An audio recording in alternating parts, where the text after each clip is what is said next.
I thought I might show you this journal. If you haven't seen this journal before, this is my reading journal. Full disclosure, I have not picked this up since June. I don't know what's come over me. I just haven't been reading. This is a full leather journal. I bought this at an antique market. It's got kind of a binding on the side and the paper is quite a textured paper. So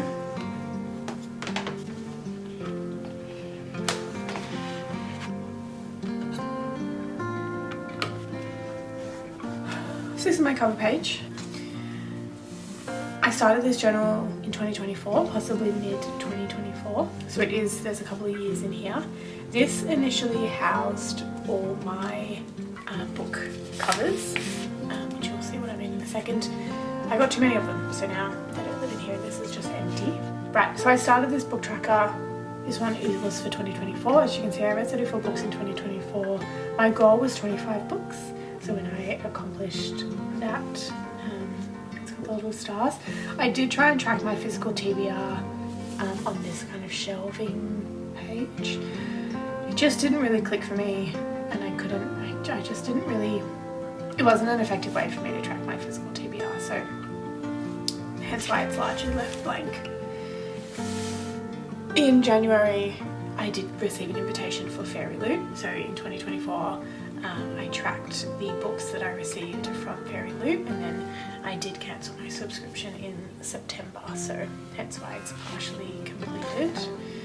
This is my series tracker. I really like this layout. It's actually just really functional. It tracks all the books that are in the series. I obviously colour in the ones that I've read, and on this kind of mid page is my anticipated releases. All of those books I think have come out now, and then the series tracker continues on the other side. So again, it's just really functional. It was just really helpful. In 2024, I tracked books by the month, the quantity that I read, and I loved looking at this. I thought this was really interesting and yeah, an effective way to track how much I read. I then started putting all the covers of the books that I read on pages like this. So I clearly backdated that from 2024. I then wanted a way to track again how much I was reading per quarter. A lot of the booktubers that I watch do track, I think they do based off of month.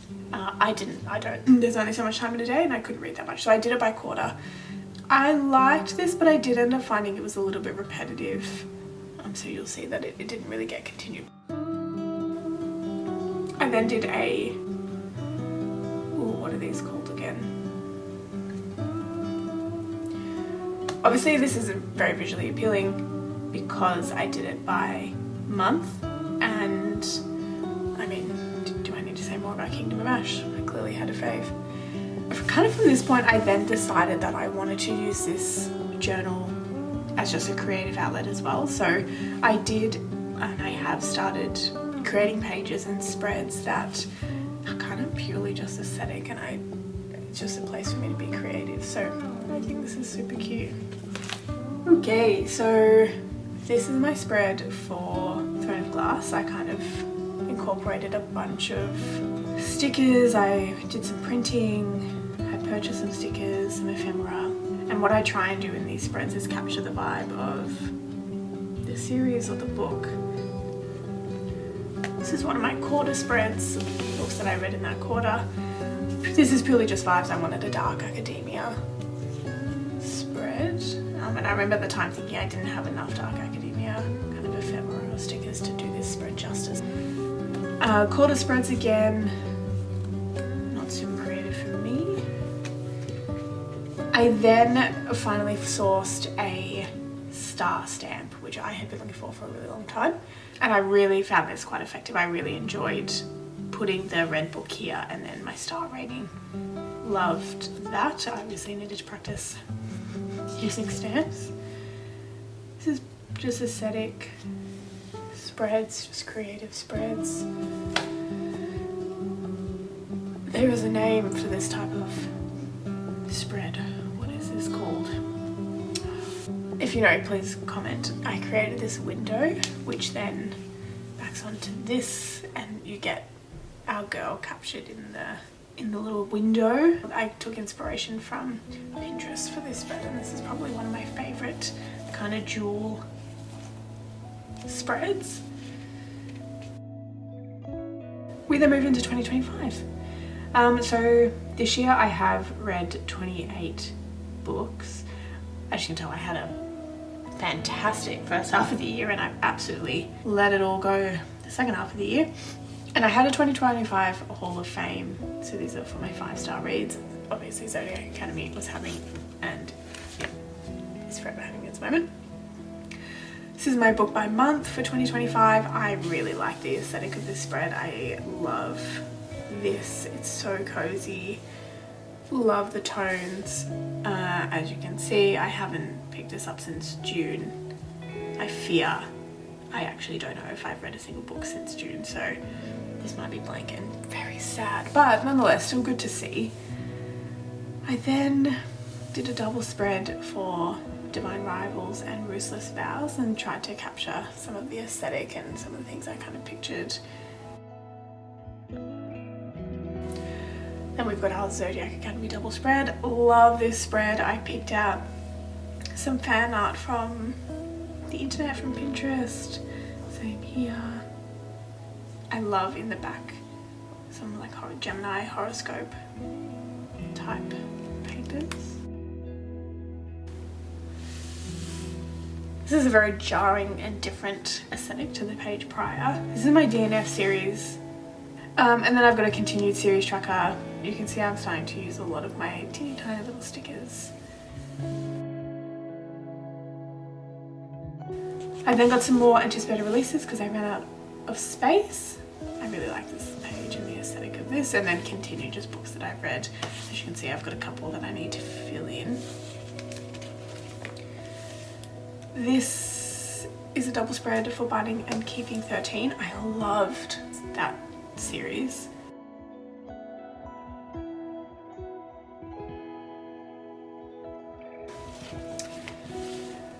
I've then created this quite big spread for the Plated Prisoner series. I really liked that series initially, and then I didn't love it so much in the end. It kind of just got gradually less enjoyable for me. But I love the aesthetic of the series, so I really like how this turned out. I bought these frame kind of stickers specifically for this spread. I had it in mind for a really long time. We've got a final page for our male main character. And then I think this is our final page for the moment. So again, this is just purely an artistic. I really liked these stickers and I was quite inspired by them. So I just made a double page to try and capture some of that. So yeah, that's everything that's in my reading journal so far, and we'll hopefully be picking up books again. I do obviously have a lot of space in this journal, and I would really like to finish it one day. So yeah, I hope you enjoyed flipping through this with me. Please, I'm not sure how I feel about flip throughs, but I know other people really enjoy them, so please let me know. Guys, my foot pedal arrived from my sewing machine. I spent the whole weekend learning how to use my sewing machine and then making my first project. And here it is. I'm thrilled with this. It's a cross-stitch project bag that I quilted.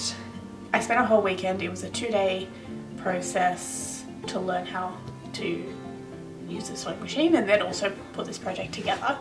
I did follow a tutorial on YouTube and I did make some changes to the tutorial, but I'll link it down below.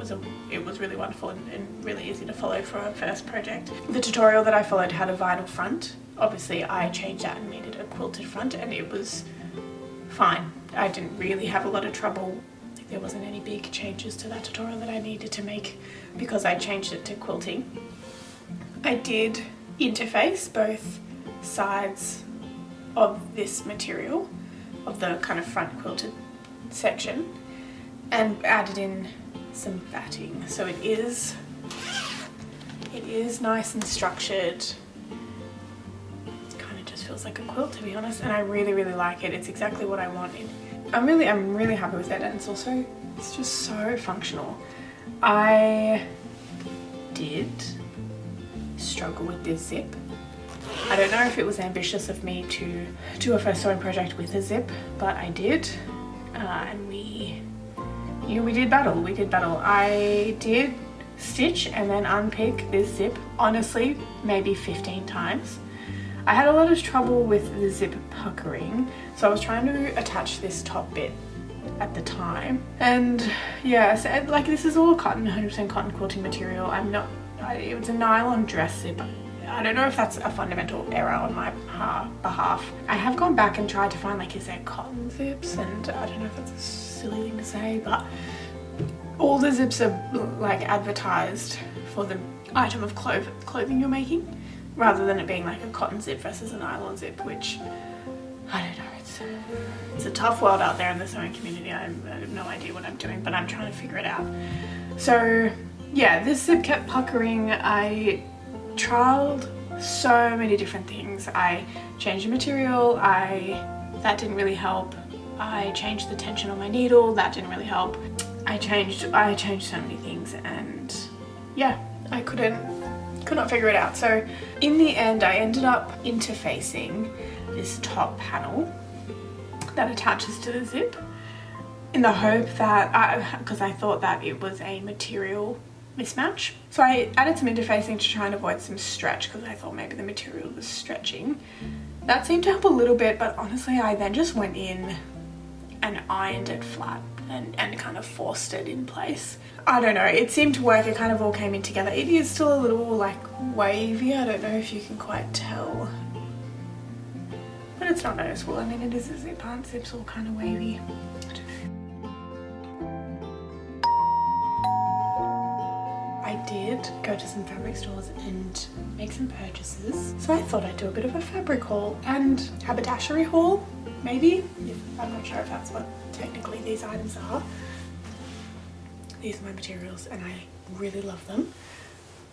So first I got 2 of these each. These are 2 fat quarters, and I am hoping to make these into my next project bag. They are Christmassy and it's just so cute. The nutcracker, the penguin. It's probably more wintry than it is. No, it's Christmassy, but winter Christmas. I did get this material to line and put this on the back. I thought it was a good little match and just very cozy. So I did get that, and I got this zip to match. Now the zip is a little pink, but I really just couldn't find a good match. It is also a jacket zip. This is what I mean. Why? I don't understand. Am I maybe just looking in the wrong section for zips? Because there's zips on so many other things other than just clothes, but all I can find is the clothes zips. Anyway, I got a jacket zip in the hope that it might, I don't know, I just wanted to explore and see if it was a different experience. It's quite a chunky zip, but we'll see. So I got that to match my new materials. I also got this hair and carrot material. I got 1/2 meter of this, 50 centimeters by the width of the bolt. And again, I want to make a project bag with this material. That was what I had in mind initially. And then I got this material to line it with. It's got little X's on it, which just look like little cross stitches, and I thought that was perfect. So I got those 2. And then I just picked up a bunch of fabrics that I just liked, and I'm trying to mindfully start building my stash. I don't have any plans for this one yet, or the rest of these, but I just picked them up because I really did like them. I got this one. This reminded me of my grandmother, and I just think it's so sweet. So I got, these are all fat quarters. This one is a fat quarter. It was in a clearance little bin, so it wasn't off a bolt or anything.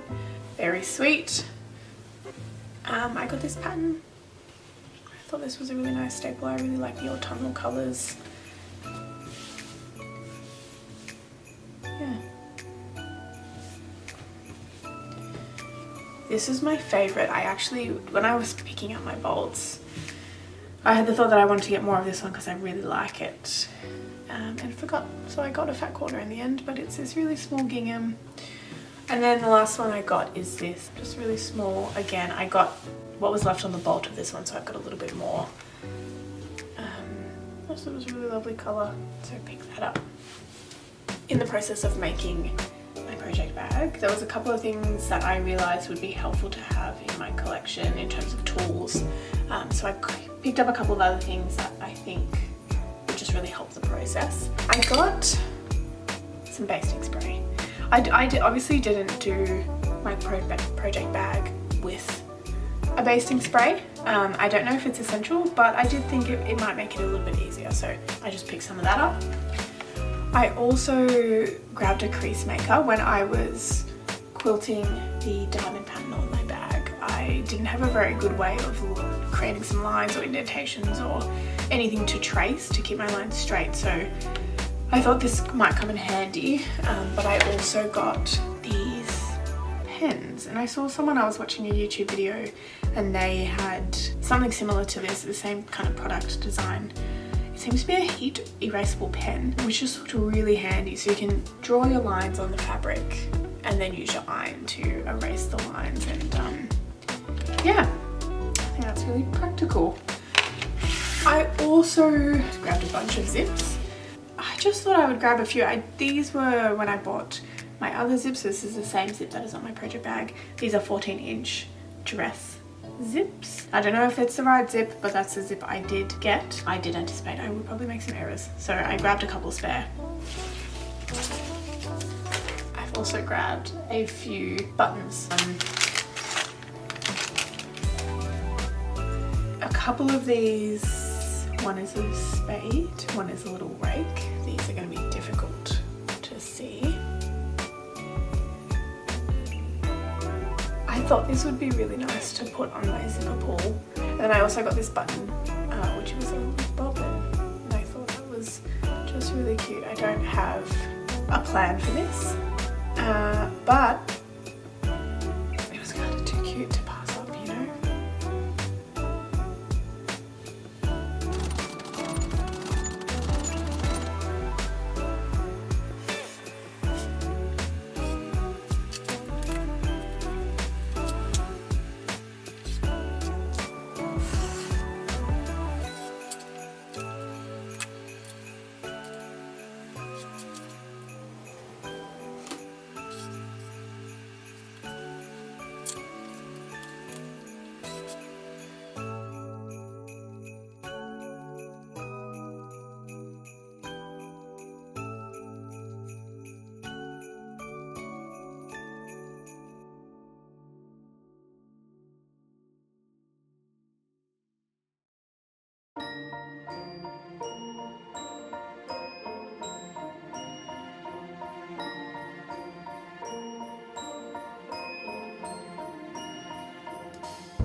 I'm gonna keep this on my Q-snap because I haven't really stopped working on it since I last filmed, which was about a week ago. I am having a great time. I haven't picked up crinkles. It wasn't intentional, it's just happened. I've just been having such a great time stitching this thing. So I think when I last spoke to you, I had the house partially done, or at least on a good track. Obviously I've finished the house. I think it looks so cute. I've loved stitching on this. I've done, you know, this bottom section. This has a matching section on the top, which this border will now extend up here and across that pomegranate there. And then we have another kind of, I've been calling it a quilting section, I'm not sure, but that's up there as well. So I've been having such a great time. These pomegranates came together quite quickly. I need to just fill in that inside little section of the pomegranates, and then I think the pomegranates are done. I've got a couple of birds to put on those pomegranates and then to match and finish this side. Yeah, I have loved it. The pumpkins were really fun. I really enjoyed, as I said, stitching this bottom bit here to the point that I haven't really been able to put it down. So this is currently living in my new project bag, and I'm hoping just to keep going probably until I finish it, which I think could be in the next week or so. And then I want to make it up into a pillow and do a proper finish. So, and I feel more confident now, having used interfacing, having used my sewing machine, I feel more confident that I can actually finish my projects. So I think I'm going to finish it with walnut shells because I want it to be quite heavy and dense. I don't want it to be like a pillow, but we'll see. We will see. So I'm so sorry to Crinkles. I've neglected Crinkles.